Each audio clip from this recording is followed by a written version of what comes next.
Hello everyone, welcome to our channel. This is Srishti Agarwal. तो मैं आप सभी कक्षा 6 व 7 क्लास 6 एंड 7 के स्टूडेंट के लिए लेकर आई थी प्रभा सब्जेक्ट इंग्लिश की वर्कबुक के सॉल्यूशन, जिसमें हमने काफ़ी सारी वर्कशीट फॉर्मेटिव असेसमेंट के सॉल्यूशन देख लिए हैं। यहाँ पर आगे बढ़ते हुए देखेंगे फॉर्मेटिव असेसमेंट 5 का सॉल्यूशन। तो चलिए स्टार्ट करते हैं।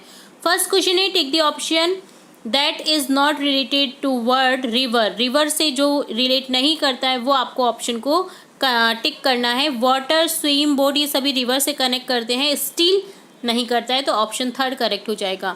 Tick the correct noun for the given sentence. यहाँ पर करेक्ट नाउन बताना है आपको। She works in a factory daily. वो फैक्ट्री में काम करती है डेली, तो यहाँ पर हो जाएगा फैक्ट्री जो है, फैक्ट्री का नाम है, तो यहाँ पर हो जाएगा fourth option correct. Take the correct sentence for the given picture. यहाँ पर सेंटेंस के अकॉर्डिंग आपको पिक्चर के अकॉर्डिंग सेंटेंस टिक करना है। तो यहाँ पर क्या कर रहा है, जो boy has a bucket, boy के पास में एक बकेट है, लड़की के पास में एक बाल्टी है। Take the correct pronoun for the given sentence. Correct pronoun choose करना है आपको। The children are making noise. जो बच्चे हैं वो बहुत ज़्यादा शोर कर रहे हैं। They are angry. They are very naughty.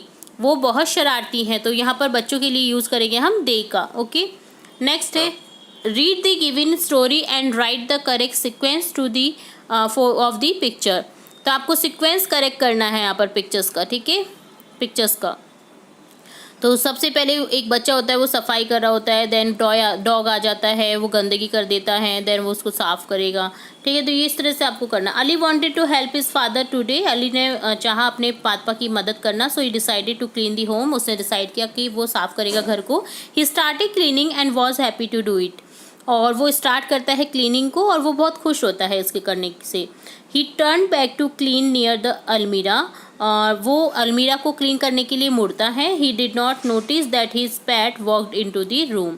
वो नोटिस नहीं करता है और कि उसका जो पैट है, उसका जो पालतू जानवर है, वो रूम में जा रहा है। He was busy cleaning. वो साफ करने में बिजी हो रहा था। ही टर्न अगेन। जैसे ही वो मुड़ता है, ही सो मार्क्स ऑफ पॉ। और पंजों के निशान देखता है वो। He was sad as all his hard work got wasted. और वो बहुत दुखी हो जाता है कि उसका जो हार्ड वर्क है वो वेस्ट हो जाता है। तो यहाँ पर ये स्टोरी आपको इस तरह से मेक करनी थी। इसके अकॉर्डिंग पिक्चर्स को सीक्वेंस में करना था, जैसे कि फर्स्ट, सेकंड, थर्ड, फोर्थ, ठीक है, इस तरह से आपको सीक्वेंस में करना था। नेक्स्ट है, read given passage and answer the following question. यहाँ पर पैसेज दिया गया है जिसे रीड करना है और आंसर करने से रिलेट क्वेश्चन के। There was once a proud elephant who always build smaller animals. Bullied. एक बहुत घमंडी हाथी होता है जो बुलिट यानी जो परेशान करने वाले होते हैं उनको बोलते हैं। वो परेशान करने में उसको मज़ा आता है। बुली, जैसे किसी बच्चे को बोलते हैं तुम बुली मत बनना, किसी से परेशान होकर मत आना। तो बुली यानी वो छोटे जो एनिमल्स होते हैं, छोटे जानवरों को वो परेशान करता था। He would go to the anthill near his home and spray water at the ant. और वो उनके जो घर होते हैं उनके पास में जाता है और स्प्रे कर देता है घर जो आंट्स होती हैं उनके घर पर पानी का। The ants could not do anything because of their size. तो जो चींटियाँ होती हैं वो कुछ नहीं कर पाती क्योंकि वो बहुत छोटी होती है। They always cried. और वो हमेशा रो जाती हैं। The elephant just laughed and threatened the ants that he would crush them to death। और जो एलिफेंट होता है वो बहुत ज़्यादा हंसता है उस पर और उन्हें डराता है कि वो उन पर चढ़ जाएगा जिससे वो मर जाएंगी। One day the ants had enough and decide to tease the elephant a lesson। एक दिन की बात होती है कि जो चींटियाँ होती हैं वो बहुत थक जाती हैं और धैर्य उनका टूट जाता है। वो डिसाइड करती हैं कि एलिफेंट को लेसन सिखाएंगी, शिक्षा देंगी। They went straight into the elephant's trunk। वो स्ट्रेट सीधी उसकी जो सूंड होती है, एलिफेंट ट्रंक, एलिफेंट की जो सूंड होती है उसमें जाती हैं।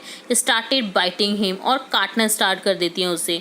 The elephant could only cry in pen. और जो एलिफेंट है वो कुछ नहीं कर पाता, सिर्फ वो रो सकता है। पेन, उसके दर्द हो रहा था तो वो रो जाता है।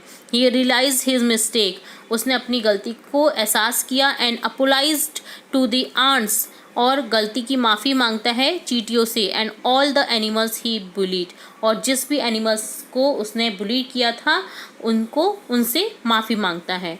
तो यहाँ पर एक पनिशमेंट मिल जाती है एलिफेंट को तो किसी को भी हमें परेशान नहीं करना चाहिए। एक दिन का टाइम होता है जब वो परेशान व्यक्ति आपको नुकसान पहुंचा सकता है, तो हमें किसी को परेशानी में नहीं डालना चाहिए, ठीक है। और कोई भी बुली कर रहा है किसी को तो हमें रोकना चाहिए। Who got bullied in this story? कौन होते हैं बुली इस स्टोरी में? स्मॉलर एनिमल्स, जो छोटे एनिमल्स होते हैं वो। Who is big and who is small in this story? कौन होता है बिग यहाँ पर और कौन स्मॉल होता है? तो बिग एलिफेंट होता है, स्मॉल यहाँ पर आंट्स है।